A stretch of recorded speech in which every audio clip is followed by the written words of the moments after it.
Hey everybody, welcome back to the channel. It's time to talk about the first Avenger. No, not Marvel's first Avengers movie, Captain America, the first Avenger. I love Captain America. He's my favorite of the Avenger characters, so I'm very excited to finally talk about one of his films. Of course, this video is going to contain spoilers and some spoilers for future MCU projects like She-Hulk, so you have been warned. And let's get into my review of Captain America, the first Avenger.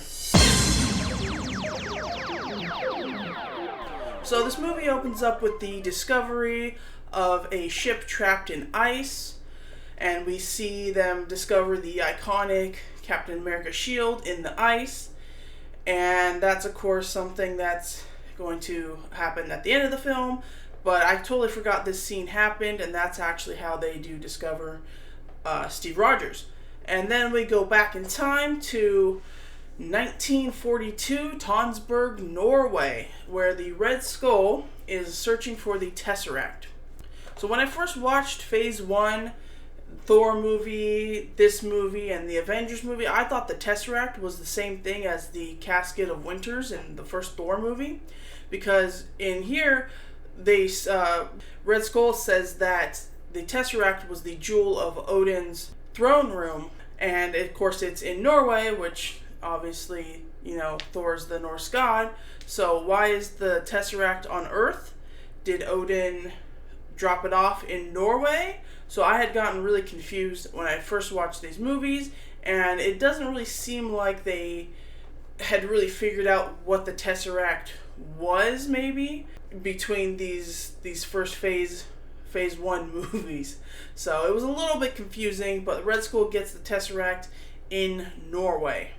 And then we meet Skinny Steve trying to enlist in the army, and he gets rejected because he has like this long list of health problems, including asthma and a bunch of other stuff. And we find out that both of his parents died because of the war, and he really wants to join. And then Steve even gets into a fight with a bully at the movie theater, and then we can meet Bucky Barnes. James Buchanan Barnes comes in and saves him. And so we get Steve and Bucky takes them to this sort of World Fair type event, Modern Marvels, I think, in the World of Tomorrow or something. And Bucky has got them dates. And I like seeing Bucky in this movie where he just gets to be like Steve's best friend. And I think it's really nice that he's like trying to help him set up on a date and stuff.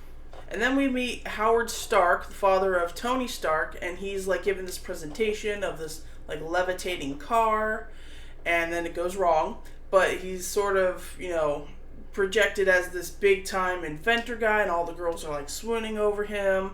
And so it's a great introduction to Howard, who of course is going to be sort of responsible for partially the creating Captain America. And then Steve doesn't really know what to do on this date. He's being a little awkward, and so he just kind of ditches them and goes to try to enlist himself at the fair. And then we get Dr. Erskine, who overhears Steve talking to Bucky, and he talks about why he wants to join the war, why he wants to fight. It's not about the glory, but Steve wants to fight because he believes that it's the right thing to do. So Erskine picks Skinny Steve and recruits him for a special division of the Army, the SSR, Strategic Scientific Reserve, who are looking to create super soldiers. And I like the whole kind of scene montage at the Army base, Steve training, and I like when Steve captures the flag, not by climbing up the pole and getting it, but by taking the pins out and lowering the flag down, or the pole down, and grabs the flag. And of course he needs the ride back with Peggy because he can't really keep up with the running, but it really just shows how smart and ingenuitive Steve is. Even though he doesn't have the physical capabilities, he has the intelligence, right? And also then Steve jumps on what he thought was a live grenade. It was a dummy grenade, but he jumps on that in order to save everybody else, which shows his bravery. And Erskine says that, he's looking for qualities beyond the physical. And so Steve's like demonstrating all of these qualities of what makes him a good man and what makes him smart, even though he doesn't have the physical capabilities. Steve is proving himself worthy to be the super soldier. So I really like all of that stuff at the camp and the base. and it really kind of shows why it should be Captain America, because you give him the powers coupled with who he already is, and you get a great super soldier. So Erskine explains that the serum injections cause change in the muscular tissue, and then the Vita rays stimulate the growth. So we get kind of an explanation for the transformation of him into a super soldier. Now, Erskine's formula is lost. The last vial was destroyed, and so there's never an exact replica of the super soldier serum. Bruce Banner tries to use gamma rays instead of Vita rays, and obviously he becomes the Hulk. And, spoilers for Falcon and the Winter Soldier, but we get super soldiers there who have a super soldier serum, and even Bucky was given some sort of Russian version of super soldier serum. But notice that none of them actually grow in the size that Captain America does, possibly because maybe there weren't a series of injections into the muscular tissue and with the Vita ray stimulation growth. But obviously they're still super soldiers. They still have the physical strength without looking like Captain America. So the original formula that created Captain America has never been truly replicated, but there are other versions of super soldiers and serums in the MCU. So after Steve transforms and he jumps out of the chamber, Erskine's killed. And I like that Steve just goes to Erskine's side real quick because, he was, kind of his mentor. He really cared for him before going after the Hydra assassin. And I like how Steve's learning to use his new body and his abilities, and he crashes into a window because he's still learning how to control his speed and everything. And I really love the scene of him chasing down the Hydra agent, because it kind of just has this sort of old pulpy spy fiction film type of thing with the high-tech submarine, and then a Red Skull has the rocket planes later on, and it just kind of gives this movie this kind of style and feel of an old pulp comic book, which I really like. We then see the Red Skull and his right-hand man Armin Zola using the Tesseract to create weapons and demonstrate them for Hitler's Nazi army or whatever, and the Red Skull actually ends up killing them using that, and so he kind of separates himself a little bit because he now thinks that he's better. And then Erskine explains that he used to work for Hitler, and that Red Skull took a sort of prototype version of the super soldier serum, but the serum had side effects, such as literally turning his skull red. And Erskine also explains that the serum not only amplifies the physical characteristics, but also the inner qualities as well. So a good man becomes a great man, as in Captain America, and a bad man becomes a villain, like the Red Skull. So I think that really kind of explains the differences between the two of them and sort of how the super soldier serum works. I don't know if that is the same result in the future super soldier serums like Bucky has and like those Flag Smashers had in Falcon and the Winter Soldier. I don't necessarily know, but that could explain the Flag Smashers maybe a little bit, but it doesn't really seem like, and also maybe that could explain why Bruce Banner has the Hulk. Maybe it splits the thing. So Erskine's formula is never fully replicated, and the other serums have different side effects of their own, probably. But with Erskine dead and he can't create super soldiers for the army, Steve ends up selling war bonds on the USO tour. And so some spoilers for the She-Hulk show, episode 1, you've been warned.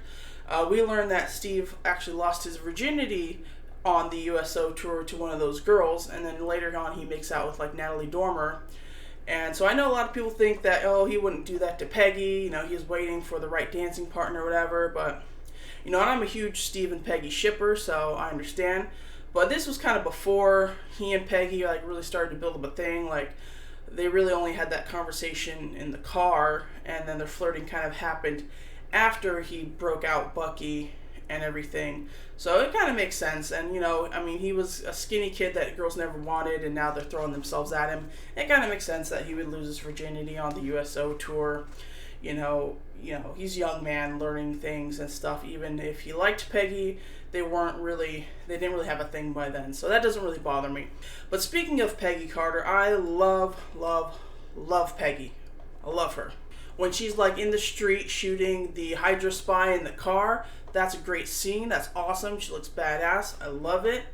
And I think this actually makes me want to rewatch the Agent Carter show, because I really enjoyed that show and I love seeing Peggy in action. I probably won't review it for the channel though, because that would take probably too long. And also, it's not technically MCU, it's kind of MCU adjacent in its own type of, I mean, it could be technically MCU, it does take place in the past, but Marvel MCU proper doesn't really consider any of the shows prior to the Disney Plus shows to be in canon, so I probably won't review it for the channel, but I definitely want to watch it because I do love Peggy Carter. And I like the conversation that she and Steve have in the car about finding the right dance partner, which of course is a callback to the end of the film. So I really love all their interactions here. And I even like the scene where like Bucky's trying to like hit on her and she's like just ignoring him and like looking at Steve, and Bucky's like, "What happened? I've turned into Steve." That's kind of a great kind of callback to kind of just their friendship and then the beginning of the film when Bucky had the dates and stuff. So I really like that, and I really love Peggy Carter in this movie. I wish we had gotten more of her in the MCU. Also, I really like the joke about Captain America not knowing what fondue is and thinking Peggy and Howard are fonduing. I thought that was kind of funny, and I love that Peggy gets so upset with him for thinking that, and I think it's hilarious. So, poor Captain America. And I like that Steve's like really frustrated that he's just, being used to sell these war bonds on the USO tour. I do like the outfit that he's in. It is kind of a throwback to the old comic book costume, and I think it's what Coulson bases his outfit on in the Avengers movie. So I kind of do like that. And then of course he gets a helmet. He just grabs one of the showgirls' helmet, who happens to have the A on her, and so that's how we get the Captain America helmet with the A, and uses his shield that he's kind of fake shield until he gets the upgrade to the vibranium circle shield. So I really like all these kind of touches and callbacks to his character in the original comics and sort of the evolution of his character and costume as we're going to get him later on in the MCU. And I like that he decides to just go on this solo mission to rescue Bucky, and it's sort of the first big action piece of the movie, really, and it's really where we get to see Captain America become the hero that we know he is. And he proves himself that he can do more than just be used for selling war bonds and stuff. So I really like that scene. And of course, then once he gets the new shield and costume, we get a cool montage of him and the Howling Commandos taking out Hydra bases, which is really cool. We get the iconic scene of him like throwing the shield. And so I really like all of that. And then he loses Bucky on the train, but of course we know that's not permanent. But still, it's kind of a sad moment for Steve, because again, I really like Bucky in this film just being the best friend to Steve, and that's really all he has to be, and I really like that friendship and relationship. So it's a little sad, but obviously we're going to get Bucky later on. And of course, this sparks Steve to go after the Red Skull in full force, no more waiting, and he gets himself captured, I think, as part of the plan. And I like that, when Red Skull says, what makes you special? And I like Steve just says, "Nothing, I'm just a kid from Brooklyn." So I think that shows, Steve's sort of humbleness, and, Erskine wanted him to remain a good man. And versus Red Skull, whose hubris makes him think that he's like almost like a god. So I really do like the contrast between Steve and Red Skull and how they're different. And like Erskine said, it amplifies their inner qualities, and Steve remains to be a good man. So I do like that. So then Steve fights the Red Skull on this bomber plane, and the Red Skull touches the Tesseract, and he gets transported away. Spoilers for Infinity War and Endgame. Obviously, we know he ends up at Vormir, and the Tesseract is the space stone, so it transports him. I think we don't really know what happened to him in this movie yet. We didn't really know what the Tesseract was. I mean, they're using it for energy. Like in Avengers, they're going to use it for energy powers. I don't really know how that works. Do all Infinity Stones have this sort of energy power that they can emit or something? I would think that the Power Stone would be the one that would emit any type of energy, but apparently they're using it for energy for weapons, and I think that's what they were trying to do with the Tesseract in Avengers as well. but it is the Infinity Stone of Space, so he gets teleported out. And then Steve doesn't know what to do with the bombs left on the plane, so he decides to crash it into the Arctic Ocean. I think there's even like a deleted scene in Endgame where like Rhodey questions why Captain, crashed in the ocean and didn't do something else, which is, I think, a kind of a funny scene. But I mean, obviously the answer is we needed Cap to freeze so that we can bring him back into modern times. So you just kind of have to go with it. But it is really sad when he's talking to Peggy about the dance and everything. It actually kind of reminds me of the beginning of the first J.J. Abrams Star Trek movie with Chris Hemsworth, also kind of having to sacrifice himself, and he's talking to his wife and everything. It kind of has a similar thing where they just end up, the line just cuts out, and it's kind of really sad. But of course, Captain America comes back in the end credit scene, and I like Howard Stark is trying to find Captain America in the ice, and they come across the Tesseract, and he's like, well, okay, that's fine, but we have to keep looking for Steve. And so I really kind of like that. I wish we would have gotten to see more Steve and Howard going forward, but obviously Howard's not alive by the time we get Steve back. But we do hear Tony say that Howard would always talk about Steve, so I kind of actually like that. It's kind of a little bit touching that they had such a nice sort of relationship, and again, Howard kind of is a part of creating Captain America, and so I kind of like that he didn't give up trying to find him, but that he just couldn't until, I mean, they didn't really say when that beginning scene was, how long that was, but I tend to think that was right around the time of the end credit scene where Steve wakes up. So of course Steve wakes up and he meets Nick Fury, and he's in the modern time, and the movie ends with him saying, I had a date, which obviously is really sad because he missed his date with Peggy. I wanted to rewatch the MCU from the beginning because I was hoping that it would sort of spark my love for these characters again, and then these movies again, and because I really haven't been enjoying Phase 4 that much so far, and watching this movie, getting back to Captain America, really kind of did that for me. I think it's part of what I was missing in these phases, not necessarily Captain America himself, although I do miss the character, but just sort of that era of MCU and that era of storytelling in the MCU, and missing some of those old characters. I think it's just been kind of a rough transmission. They've been throwing so many new characters at us, and the movies that we got with the old returning characters, Black Widow, Doctor Strange 2, Thor: Love and Thunder, really haven't been that great. And we don't, and the one movie I did love, Shang-Chi, we don't even know when he's popping up next. They don't have like Shang-Chi ready to go or anything. Eternals isn't ready to go. Ms. Marvel is. She's coming out in the Marvels, which I do love, and we did get Wanda in Doctor Strange 2, but it kind of just feels like, what are we doing with the MCU right now, where I kind of like being able to go back and revisit these old films and kind of enjoying that comfort of these characters that I love and knowing what we built up to with them and what their journey is. And so, yeah, I've really been enjoying the rewatch of the Phase 1 movie so far. Next one, obviously, is going to be Avengers, which I do really love that movie too. But it's just nice coming back to these movies that are familiar, and I know what I'm getting with them. And yeah, I do miss Captain America a lot, and I do miss Iron Man. And so, and I miss Thor to an extent. And so it's going to be interesting to see the progression of these movies, and especially once I get back into rewatching the Phase 4 movies. But yeah, this movie just did a great job of really reminding me of why I love these characters and the MCU as a whole, and I hope that Marvel and the MCU can kind of get back to what it is we love about the MCU. So I've been really enjoying this retrospective so far. So anyway, Captain America, the First Avenger, is a wonderful Captain America film, and it's a great origin movie, and I really enjoy it, especially being a big fan of Captain America and Peggy Carter. So those are my thoughts about the film. Let me know what you guys think in the comments below. If you like this video, be sure to hit the thumbs up button. Subscribe to the channel every week for She-Hulk reviews and for upcoming Marvel movie reviews as well. Also, if you want to help support the channel, And another way, you can go check the link down in the description below. You can buy me a cup of coffee. And that's it for now. So until next time, I could do this all day.